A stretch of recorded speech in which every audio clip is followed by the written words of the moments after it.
খালেদা জিয়ার সেফ এক্সিটের প্রয়োজন হয়নি, তাহলে কেন উপদেষ্টাদের দরকার হচ্ছে, মন্তব্য রুহুল কবির রিজভীর। যশোরে মাদক সিন্ডিকেটের হামলায় নিহত 1, আহত অন্তত 6।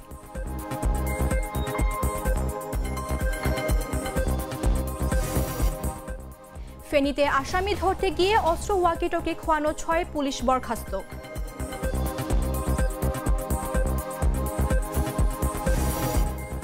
এনসিপি নেতাদের ভয়ে পালিয়ে বেড়াচ্ছে আহত জুলাই যোদ্ধা রাব্বি।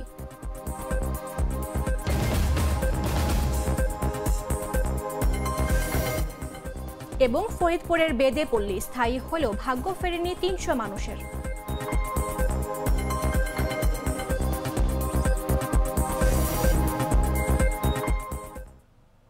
আমন্ত্রণ দেশ জুড়ে সংবাদে, আপনাদের সাথে রয়েছে আমি মামদুহা রাইসা। চকলেটে একাকার হয়ে ওঠা প্রাণ লেয়ার, প্রাণ লেয়ার সম্পর্কের মিষ্টি ম্যাজিক। খালেদা জিয়ার সেফ এক্সিটের দরকার হয়নি বলে মন্তব্য করলেন বিএনপির সিনিয়র যুগ্ম মহাসচিব রুহুল কবির রিজভী। তিনি এ সময় বলেন, বর্তমান সরকারের উপদেষ্টাদের সেফ এক্সিট নিয়ে এত বিতর্ক হচ্ছে কেন? বৃহস্পতিবার দুপুরে নীলফামারীর কিশোরগঞ্জের এক দরিদ্র দম্পতিকে বিএনপির ভারপ্রাপ্ত চেয়ারম্যান তারেক রহমানের সহায়তা পৌঁছে দিতে গিয়ে সাংবাদিকদের এসব কথা বলেন তিনি। রিজভী এ সময় বলেন, উপদেষ্টাদের মধ্যে কারা দুর্নীতি করছে, অর্থ পাচার করছে, কাদের সেফ এক্সিটের দরকার পড়ছে তাদের তালিকা দিন। বিএনপির বিরুদ্ধে শত সহস্র অপপ্রচারের পরও তারেক রহমান কোনো রাজনৈতিক দলের নাম ধরে অভিযোগ করেননি। এটাই পলিটিক্যাল ডেভেলপমেন্ট।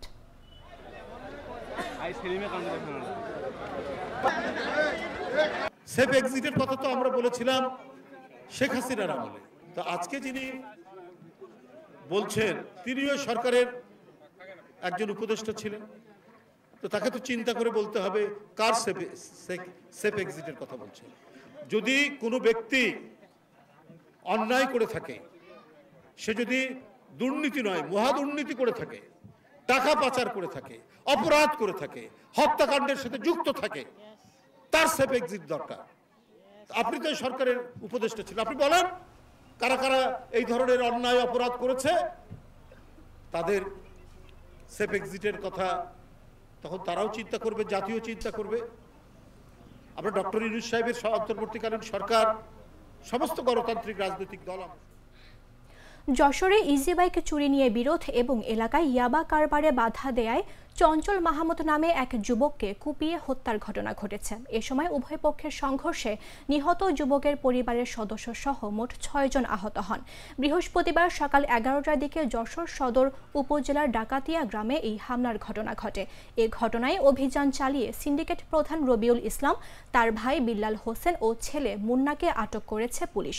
স্থানীয়রা জানায়, সম্প্রতি নিহত চঞ্চল মাহমুদের একটি ইজি বাইক চুরি হয়। চঞ্চল স্থানীয়রা চোর সিন্ডিকেট প্রধান রবিউল ইসলামকে সন্দেহ করে ইজি বাইকটি ফিরিয়ে দিতে অনুরোধ করেন। এ নিয়ে রবিউল ক্ষিপ্ত হয়ে ওঠে। এ নিয়ে তাদের মধ্যে বিরোধের সৃষ্টি হয়। পাশাপাশি এলাকায় রবিউল ও বিল্লালের ইয়াবা ব্যবসায় বাধা দেয়ায় চঞ্চল ও তার পিতার ওপরে আগে থেকেই ক্ষিপ্ত ছিলেন তারা। এসব বিরোধের জের ধরেই বৃহস্পতিবার সকাল 11টার দিকে রবিউলের নেতৃত্বে সন্ত্রাসীরা হামলা চালায়।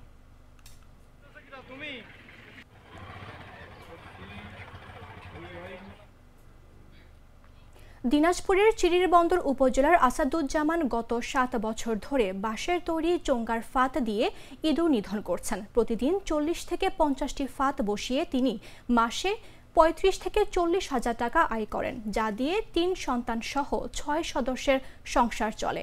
স্থানীয় কৃষক ও উপজেলা কৃষি কর্মকর্তারা তার উদ্ভাবনী পদ্ধতির প্রশংসা করছেন। প্রতিনিধির পাঠানো তথ্যচিত্রের বিস্তারিত ডেস্ক রিপোর্টে।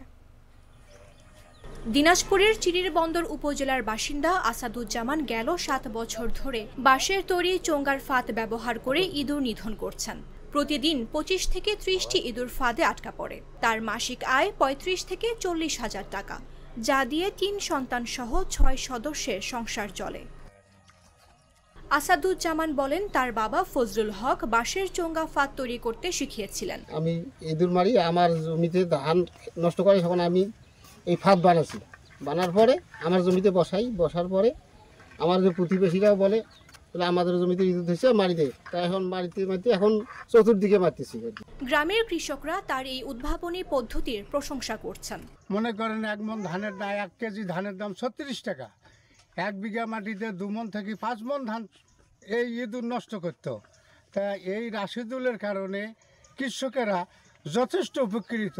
আমার এখানে 5 শতক জমি আছে, 5 কাঠা মাটির জমি আছে, সেখানে ইঁদুর ধরেছে। আমরা খবর দিছি, সেই মুহূর্তে তিনি আসছেন। সেখানে 11টা ফাঁদ বসা হয়েছে, সে ফাঁদের মধ্যে 6টা ইঁদুর পড়ছে। চিরিরবন্দর উপজেলা কৃষি কর্মকর্তা জোহরা সুলতানা বলেন, স্থায়ীভাবে উদ্ভাবিত এই বাঁশের ফাঁদ পরিবেশ বান্ধব ও কার্যকর। ইঁদুর আমাদের ফসলের অন্যতম প্রধান শত্রু। প্রতি বছরই ইঁদুর ধানের ক্ষতি করে, কিন্তু ইঁদুর দমনের ক্ষেত্রে যে রাসায়নিক পদ্ধতিগুলো ব্যবহার করা হয় সেগুলো দিয়ে ইঁদুর দমন অত্যন্ত কষ্টকর। আপনারা দেখে থাকবেন যে আমাদের চিরিরবন্দর উপজেলার যিনি কৃষক আসাদুজ্জামান, উনি ইঁদুর নিধন ফাঁদ তৈরি করেছে এবং মাঠ পর্যায়ে উনি বিভিন্ন কৃষকের মাঠে ইঁদুর নিধন ফাঁদ বসিয়ে সেখানে ইঁদুর মেরে দিচ্ছে। তার বিনিময়ে সে আর্থিকভাবে লাভবান হচ্ছে। প্রকৃতপক্ষে ইঁদুর নিধন শুধু জীবিকা নয়, এটি কৃষি উৎপাদন ও স্থানীয় অর্থনীতির জন্য গুরুত্বপূর্ণ উদ্ভাবনও বটে। ফেনীর সোনাগাজীতে আসামি ধরতে গিয়ে পুলিশের ওপর হামলা, শটগান ও ওয়াকিটকি খোয়ানোর ঘটনাকে অযোগ্যতা বিবেচনা করে 6 জন পুলিশ সদস্যকে সাময়িক বরখাস্ত করা হয়েছে। বুধবার রাত 10:30টার দিকে সিনিয়র সহকারী পুলিশ সুপার সৈয়দ মুমিত রায়হান এ তথ্য নিশ্চিত করেন। সাময়িক বরখাস্ত হওয়া পুলিশ সদস্যরা হলেন সোনাগাজী মডেল থানা পুলিশের সহকারী উপপরিদর্শক সাইদুর রহমান ও মুফাজ্জল হোসেন, কনস্টেবল মাহবুব আলম, আইনুল করিম, কাঞ্চন ও হৃদয়। তাদের ফেনী পুলিশ লাইনে সংযুক্ত করা হয়েছে। পুলিশ জানায়, মঙ্গলবার ভোর 5টার দিকে সোনাগাজী থানার সহকারী উপপরিদর্শক সাইদুর রহমান ও মুফাজ্জল হোসেনের নেতৃত্বে ওয়ারেন্টভুক্ত আসামি আহমদপুর গ্রামের আবুল হাশেমের 2 ছেলে জাহিদুল ইসলাম রিপন ও রফিকুল ইসলাম আরিফকে গ্রেফতার করতে তাদের বাড়িতে অভিযান চালান। এ সময় আসামি ও তাদের পরিবারের সদস্যদের সঙ্গে ধস্তাধস্তির এক পর্যায়ে পুলিশের কাছ থেকে একটি ওয়াকিটকি ও একটি শটগান কেড়ে নিয়ে পালিয়ে যায় তারা।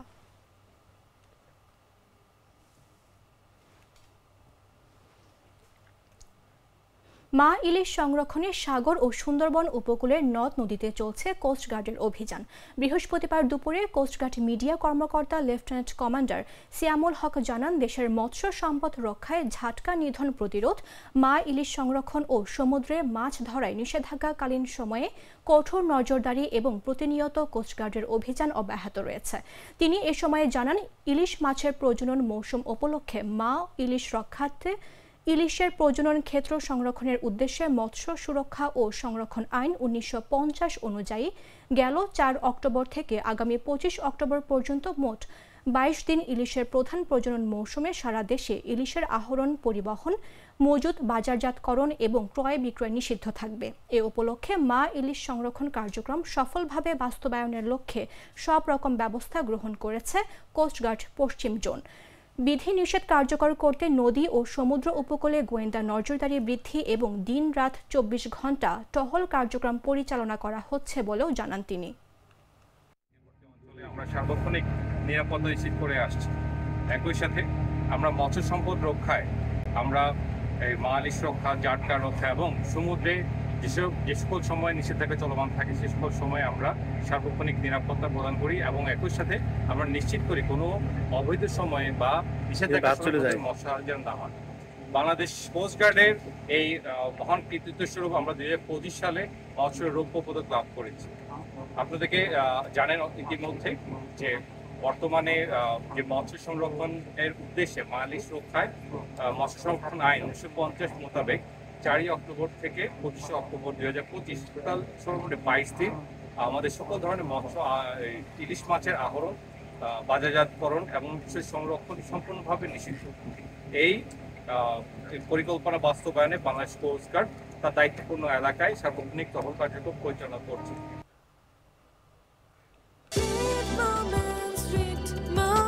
Treat chocolate, treat moment, sweet moment.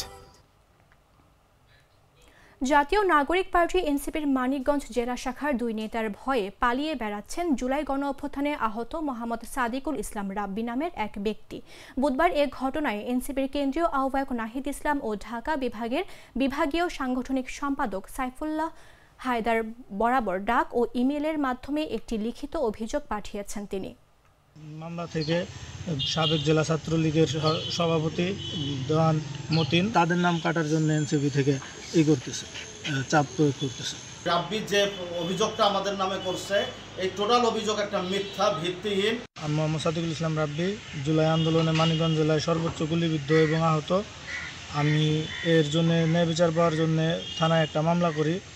এনসিপির যখন কিনা জেলা কমিটি গঠন করা হয়, প্রধান সমন্বয়কারী হিসাবে জাহেদ তালুকদার এবং মাহফুজ, ওনারা আমাকে চিকিৎসা সহযোগিতা করবে এবং অনেক কিছু বলে আশ্বাস দেয়।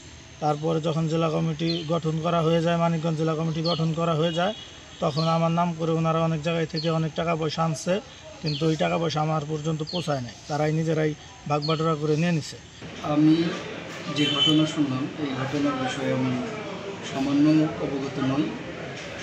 এই রাব্বিকেই আমি চিনি না। রাব্বির মামলা সম্পর্কে আমার কোনো ধারণা নেই এবং ওই মামলার আসামিকে সেই সম্পর্কেও আমার কোনো ধারণা নেই। তবে যে অভিযোগের কথা আমি শুনলাম সেই ধরনের অভিযোগের সাথে আমার তো ব্যক্তিগত সম্পৃক্ততা নেই। আমি বিশ্বাস করি আমাদের এনসিপির কারোর সম্পৃক্ততা নেই।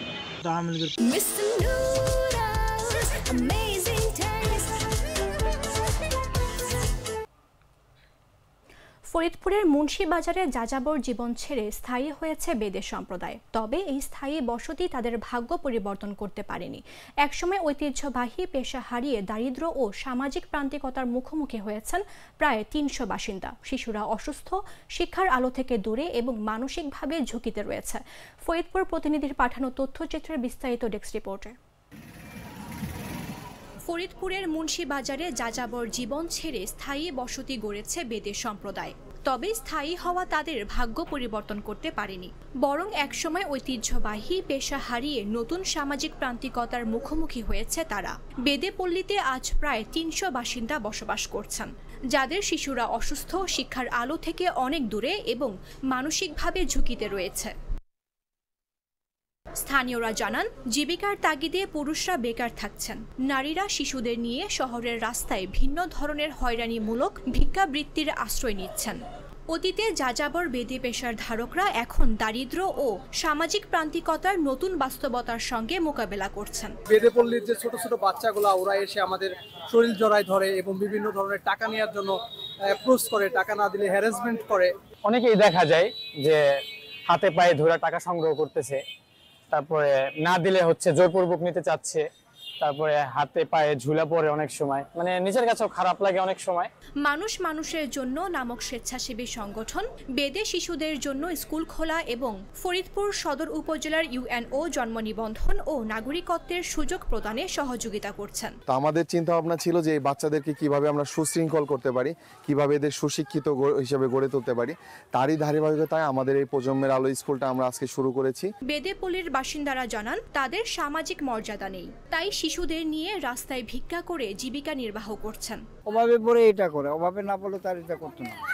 তা আমরা আমাদের যে ঘর বাড়ি দিত, তাহলে মনে করেন আমরা ভালো পরিবেশে থাকতাম, করে পারতেছি না। তা আমরা নিজেরা তা কামাই করি খাবো না, পোলা পান্ডে পড়ালেখা শিখাবো নাকি পেট চালাবো? হ্যাঁ, খারাপই তো লাগে, তো না খেতে পারলে ভিক্ষা করবে না। সংবাদ শেষ করার পূর্বে শিরোনামগুলো জানিয়ে দিচ্ছে আরো একবার। খালেদা জিয়ার সেফ এক্সিটের প্রয়োজন হয়নি, তাহলে কেন উপদেষ্টাদের দরকার হচ্ছে, মন্তব্য রুহুল কবির রিজভীর। যশোরে মাদক সিন্ডিকেটের হামলায় নিহত 1, আহত অন্তত 6।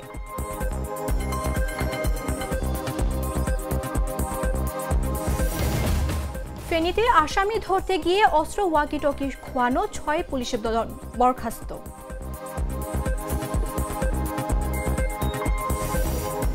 এনসিপি নেতাদের ভয়ে পালিয়ে বেড়াচ্ছেন আহত জুলাই যোদ্ধা রাব্বি।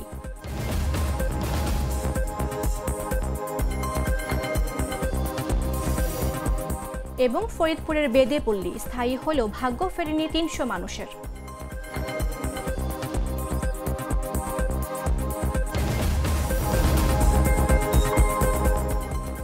দর্শক, এই ছিল এখনকার মতো। প্রতি মুহূর্তে সর্বশেষ খবর জানতে ভিজিট করুন jagonews24.com। ফলো করুন আমাদের ভেরিফাইড ফেসবুক পেজ এবং সাবস্ক্রাইব করুন জাগো নিউজের ইউটিউব চ্যানেল। ধন্যবাদ সবাইকে।